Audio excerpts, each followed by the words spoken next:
Thank you all for staying. I'm sure it's getting a bit late. Anyway, I'll be keeping this relatively brief. Just had interesting talk about all the machine learning, stuff like that. And obviously, this is something similar. So I'll be talking about DeepRacer. Because if there's one thing we all want from our machine learning, it's to build self-driving cars. Of course. I mean, who likes to sit in the traffic and not be able to look at their phone? If you have to sit in traffic, at least have something to do. So, DeepRacer. If you were here at the start of the evening, you saw it driving. Sometimes it even followed the track.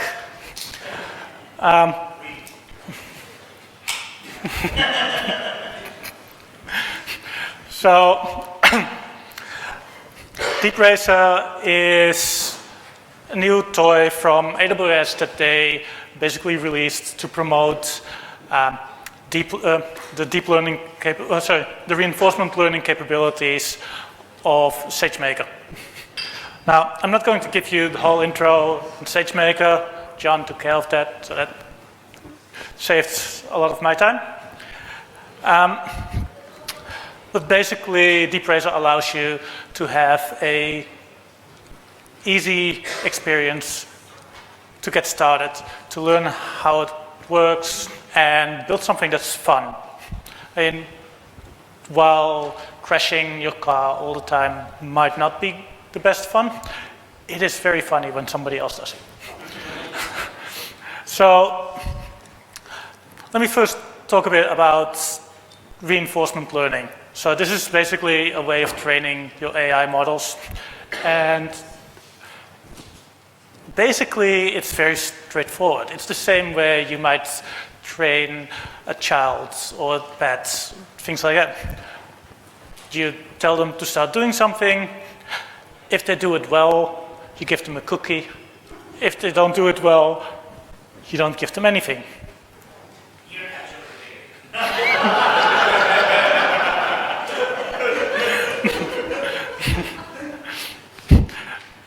And it's not always very successful. But that's the basics of reinforcement learning. There's, especially within DeepRacer, there's not much more to it than this. So under the hood, DeepRacer will always try to get the highest score. So how do we give DeepRacer a treat? This code here is the base example that actually some of the labs that were running more or less successfully were based on. And just zoom in a bit so that people at the back can see it better. This is the really big part, the important part of it. We basically tell it, okay, stay close to the center of the track. If you're there, you get 1 point of treat or whatever you want to envision it as. Maybe you give it a cookie, maybe you give it some gas, I don't know. Go further away, you get only half. Even further, you get 10%. And if you go all the way out, you basically get nothing because you crashed or you were off the track. And that's all there is to it, really, for the basic stuff. Obviously, you can go a lot further than this. But when it comes to something like this, it's much more interesting to show you how it works than to tell you about it. So let me quickly switch over. How convenient that these chairs are here. Yep. And make it a bit.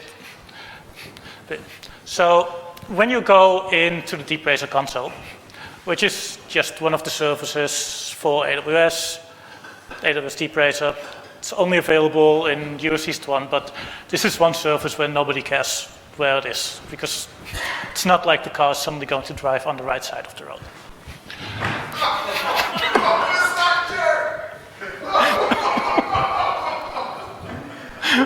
Thanks, Chris.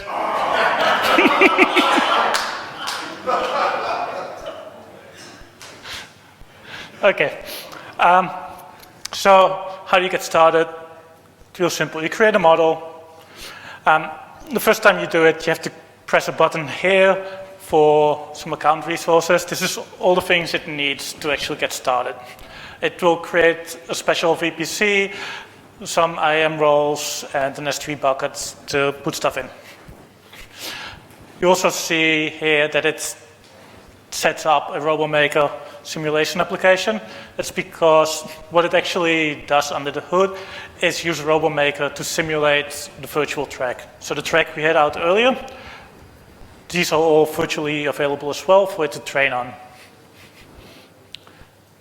And this way you get that set up. So we give it a name. We call it Meetup demo. We don't bother with a description. And here are the different tracks. So at the moment there's 6 tracks.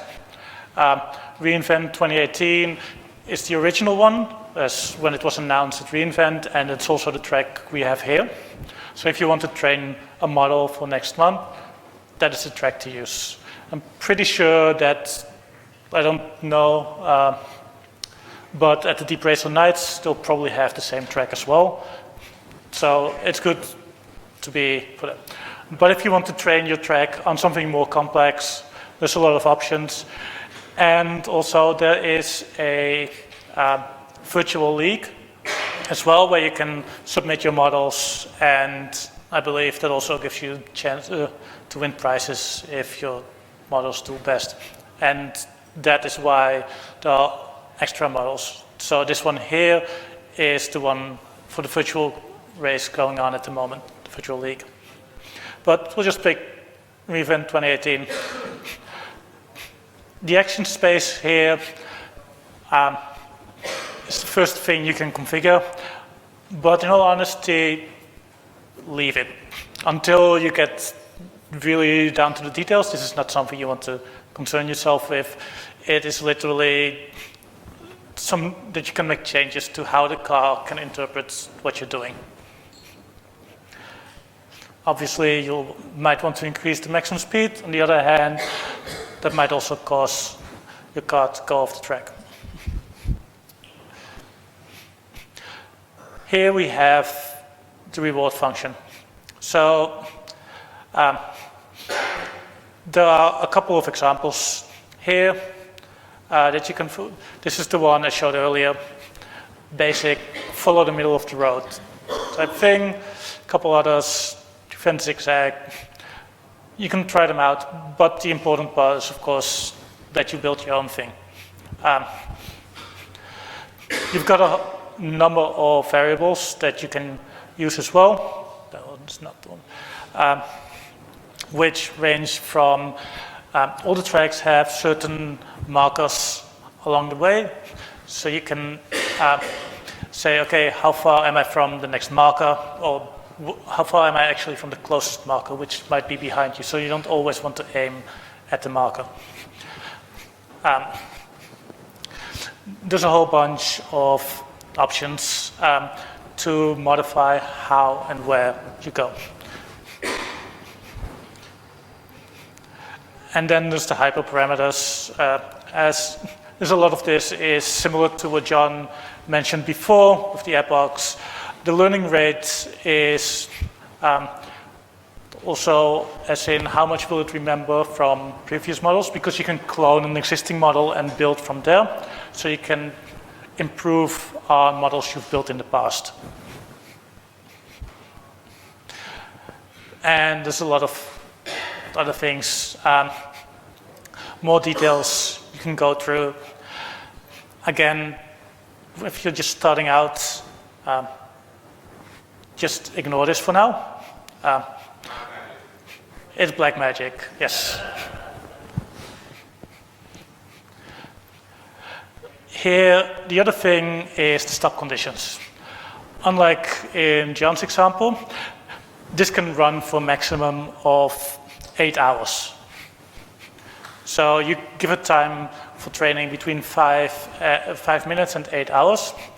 Generally, if you want to run your car on an actual track, you'll end up with something between 1 and 2 hours, because otherwise you might overtrain it. The overtraining basically means that it will get so familiar with the virtual track that anything that is slightly off, which it will always be in the real world, because you'll have lights coming in a certain angle. There might be a background. Massive creases, yeah. Any of that, and it would basically prevent the car from really knowing what to do. So, and then we basically press start training. Now, here at the bottom, you will see it costs money. The training costs approximately $3 an hour, but Amazon gives you $30 for the first times you do it. Now, I wouldn't say that while trying it out, you could just create new accounts and get those 10 hours over and over, but I might have done that. So basically, you then click Start Training, and you wait. This can take about 6 minutes. It will take 6 minutes. Luckily, I prepared one earlier. So this one is running. And the fun part, as you can see here, is when it actually runs. You can follow along with the race, with the training. And this one is actually doing quite well. Usually, they start going off the track quite quickly. Here at the left, you can also see how well it's performing. So the training reward score, so again, this is all the stuff that John went into deeper earlier. This is how well it performs, and it basically means that right now it's after, I think, 2.5, maybe 3 hours, it seems to follow the road quite well. It goes where I want it to go, which is follow the pretty line. Usually, in all honesty, it will look more like this demo I prepared earlier, which is where it will just, oh look, the road ends, but I'm not stopping. So that's how it starts. Over time, it obviously improves and gets better.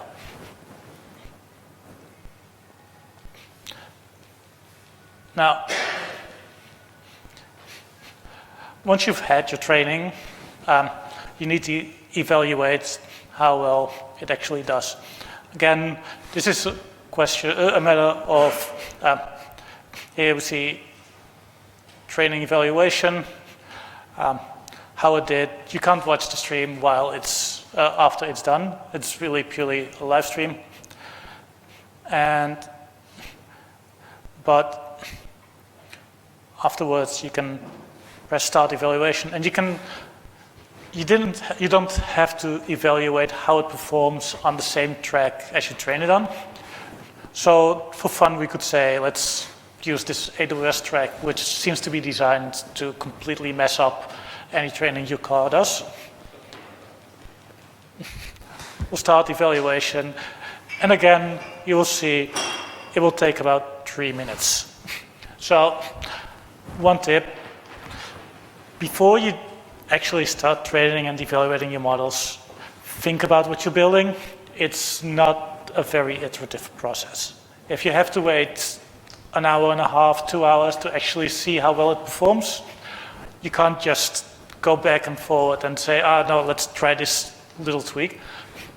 You really want to decide what you want to do with it, where you want to go, what you think works best. Or just have fun and click buttons like I do. So again, for not waiting all the time, I did get a video of the evaluation as well. In many ways, it's the same as when you're training it. You will see it going on the track, but at this time, obviously, it should be well behaved and always follow the route. And you can see how long it takes. So I believe the world record at the moment on the real tracks is about 7.8, 7.9 seconds, something like that. So my model needs some tweaking. Just a little bit. So then, let me make sure I don't close the browser. And you'll see your results here. And obviously, you can evaluate it again on one of those other tracks, if that is what you're interested in. So say you build a track for the league in May. You want to see how it performs before you submit it for the virtual league in June. Just hit the button and evaluate it. That just takes, in this case, 5 minutes, plus the free for whatever minutes for starting it up. And that's it. That's a bit faster than seeing, hey, was it, starting from scratch and building it. Again, you can see all the stuff you configured here. It's not very interesting. But once you've got it, you can obviously download the model. So it's just click on the button, and it will download a 20, 30, 40 megabyte file, which you can then eventually put on this car. So I mentioned the virtual circuit. That's also the other thing that you download your model for. Oh, actually, I think you can submit it directly from here. So let's see. We can submit a model here, but I don't need to be that publicly embarrassed. So I'll leave that. You can also see the league standing. This is the league both for the virtual circuit and for the summit circuit. So the Sydney one, you can see we had the best time there was 8 seconds. And a lot of people from NAB, it's almost like they had their own track a month ahead of time. Not that I'm bitter about that.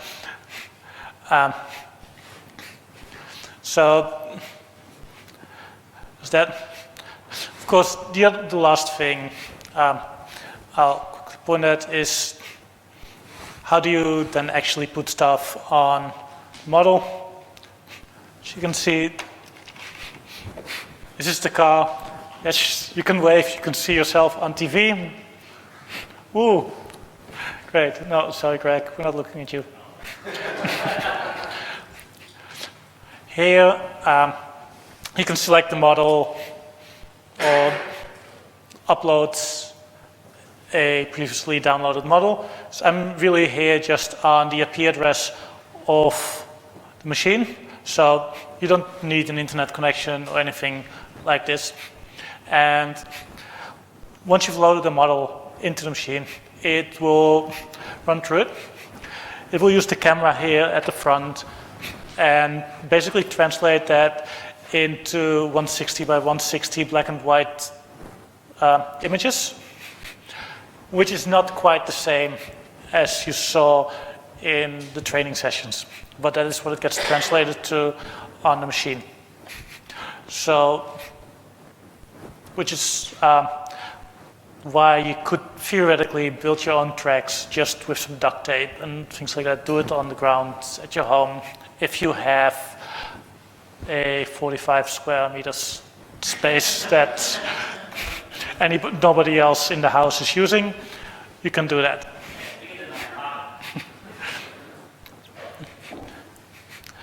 And that's basically it.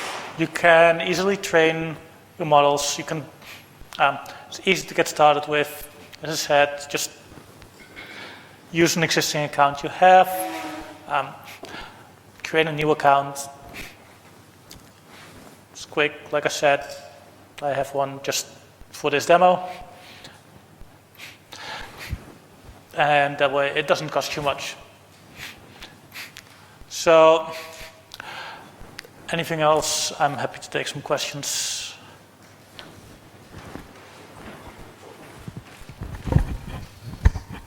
I'm just curious to know how accurately the car performs in real life compared to the simulation. Like, so if you do a simulation, you get like 23 seconds and you're wildly excited, and then you put it on the actual car and run around the track and it's like, it just crashes. Yeah, exactly, yeah.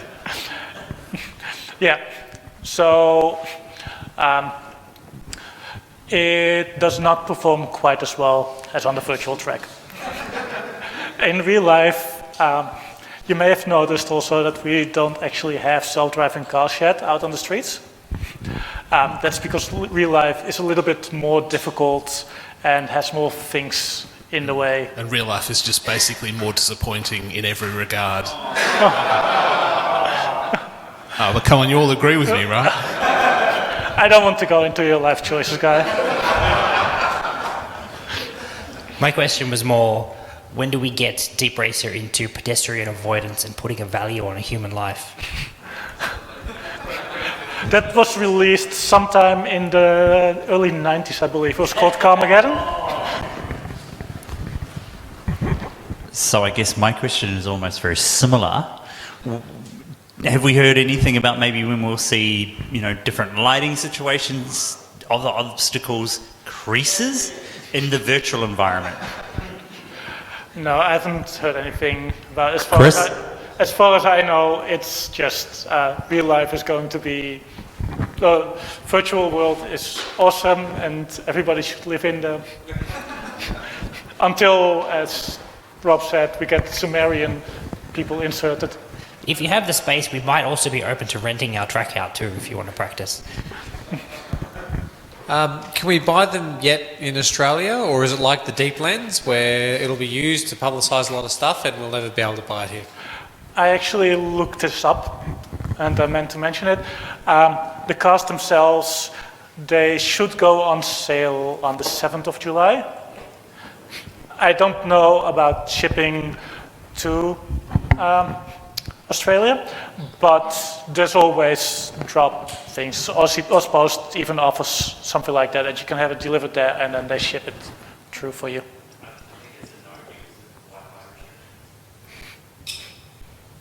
I did not hear that. This one works fine.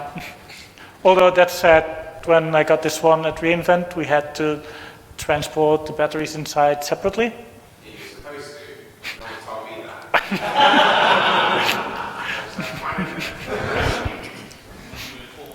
that.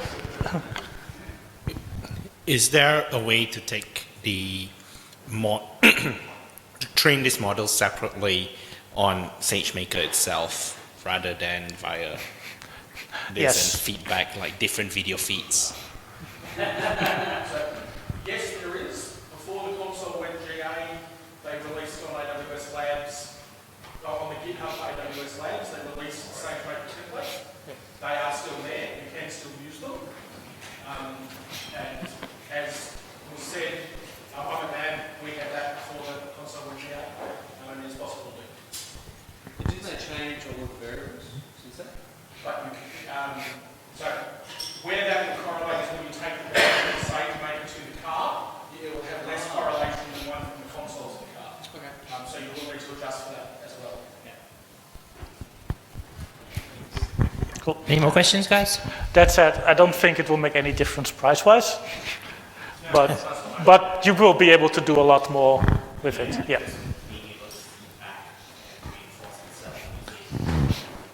Yeah. Here, this is DeepRacer is literally a simple playground for training the car, and you have a couple of levers to pull, but not much.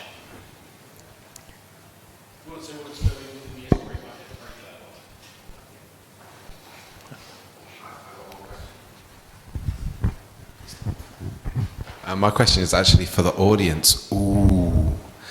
Who thinks they'll be having a go at this for next month? Okay, cool. All right, we'll get the track out again. Sweet. And don't forget that the A Cloud Guru guys are hosting competitions for DeepRacer coming up in later of the year. Did they say that one of the prizes was a trip to reInvent? That's what sounded like what I heard too. Yeah. Yes. So it might be Yeah, a my good company's idea not paying to- for reInvent, so I got to win this thing. Yeah. So it might be a good idea to train your model, test it here, make tweaks, and then go to the DeepRacer night. Yeah, they're next. So the first DeepRacer Nights meetup is in August, which means you can use July's meetup here to practice. Any more questions? No. Cool. Thanks, Arjen. Cool. Thank you.